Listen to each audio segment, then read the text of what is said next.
this is Frank Petrie from What the Frank.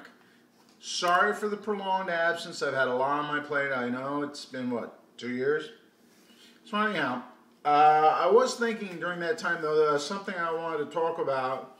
And in the interim, the iPad came up, iPad 2, which I want to have in my grubby paws next Friday, which actually plays into it, but it's not as important in what I was bringing up, or what I wanted to bring up.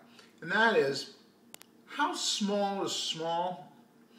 I just did a report on my podcast, ymp.now, plug, which you can find at ympnow.com. And it was about, at Harvard, they've discovered how to successfully manufacture nanowire. Now, nanowires are wires that will be put on chips that are about 1,000th the thickness of a human hair. So instead of having to etch out chips for computers, you can actually start with a blank slate and just put the wires in any configuration you want.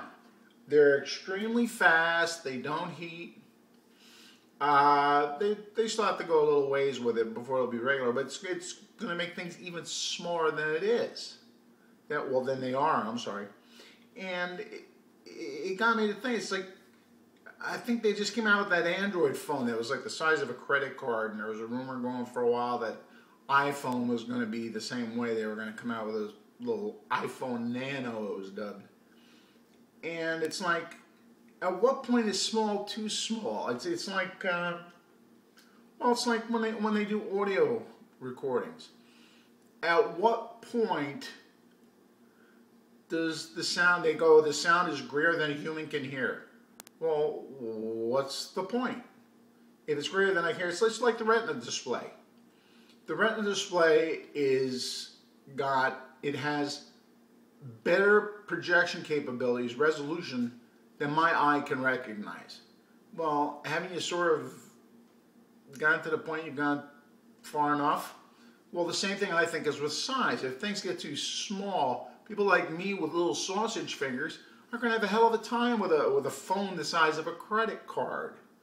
I'm reminded of a joke that Ellen DeGeneres, the comic, used to tell in her act, that some days phones will be so small that you'll be on the phone and somebody will tell you some kind of horrific information and you'll gasp in horror, and at the same time you'll aspirate the phone. And I just wonder, at what point does the smallness become a drawback? I mean, it might be nice if you can make the thing, the components small, so you can put more things in there.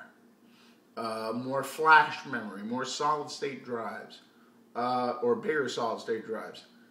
That would be great. But the problem is these designers have sort of decided, well, we'll keep making the form factor smaller. No! You know, I mean, I don't know. Put a sandwich in there or something, just in case I get lost somewhere, or I'm out and I don't have anything, you know. There's enough room. Hey, no problem. There's a ham sandwich inside my phone. So anyhow, I don't know what you think about it. Leave some comments on YouTube, or go on to macosg.com on the forums and leave a comment there. Also, remember, that's a good place to go if you're having problems. Like right now, I'm having some strange problems with my MacBook Pro. I'm going to go on there and see if somebody can figure out what's going on. I think I have an idea. I think it's all down to the old basic of your RAM is dying. But we'll find out. So, until next time, remember, this is Frank Petrie saying download, double click, drop out.